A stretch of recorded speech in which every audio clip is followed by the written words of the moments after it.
Bharatiya Janata party के UP की Kaiserganj Lok Sabha seat से सांसद ब्रजभूषण शरण सिंह इस समय अपने जीवन की सबसे बड़ी चुनौती से दो चार हैं। भारतीय कुश्ती संघ के पूर्व अध्यक्ष ब्रजभूषण को अभी पहलवानों के आरोपों का सामना करना पड़ रहा है, जबकि इस मामले में सुप्रीम कोर्ट तक जा चुके पहलवानों को वहां से केस दर्ज किए जाने का निर्णय देने के बाद से राहत मिल चुकी है। पहलवानों को आगे की किसी भी जरूरत के लिए सुप्रीम कोर्ट के बजाय अन्य अदालतों की शरण में जाने को भी कहा गया है। इसके बावजूद 1 महीने से ज्यादा समय तक पहलवान धरने पर बैठे रहे। इस दौरान देश को ब्रजभूषण की जुझारू शख्सियत से भी रूबरू होने का मौका मिला।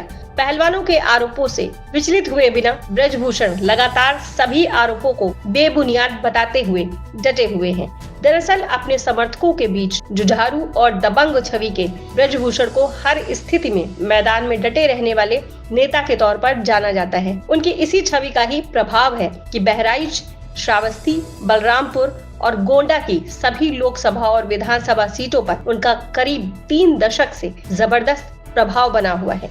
इलाकाई सियासत में उनको चाहने और मानने वालों की कमी नहीं है। हालांकि उनको कई वजहों से आलोचनाओं का भी सामना करना पड़ता है, लेकिन सबसे बेपरवाह ब्रजभूषण अपने समर्थकों के मददगार के तौर पर भी जाने जाते हैं। यही वजह है कि यूपी के विभिन्न जिलों से उन्हें भारी समर्थन मिल रहा है। पहलवानों के तमाम आरोपों के बीच भी उनके चाहने वाले डटकर उनके साथ खड़े हैं। ये जन समर्थन की ताकत का ही नतीजा है कि ब्रजभूषण आरोपों के अखाड़े में दमखम से ताल ठोक रहे हैं। उच्च शिक्षा के दौरान अयोध्या के साकेत महाविद्यालय के छात्र संघ के महामंत्री रह चुके ब्रजभूषण को साधु संतों का भी भरपूर साथ इस मामले में मिल रहा है। इसी का नतीजा है कि ब्रजभूषण ने आगे बढ़ते हुए यहाँ तक कहा कि मामले में वो नार्को टेस्ट और लाइव डिटेक्टर टेस्ट तक करवाने को तैयार है, बशर्ते उन पर आरोप लगाने वाले पहलवान विनेश फोगाट और बजरंग पुनिया भी अपने ये टेस्ट करवाएं। पहलवानों ने उनकी इस चुनौती को शर्तों के साथ मंजूर किए जाने की बात कही है,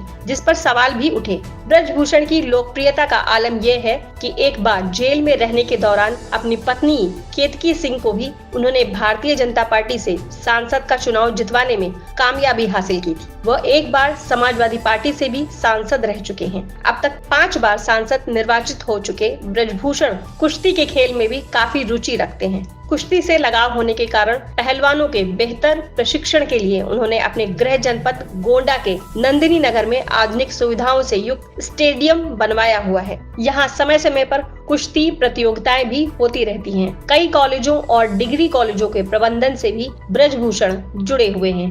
उनके समर्थक कहते हैं कि ग्रामीण और कस्बाई इलाकों के युवाओं को अच्छी शिक्षा के लिए अब बाहर जाने की मजबूरी नहीं रहती।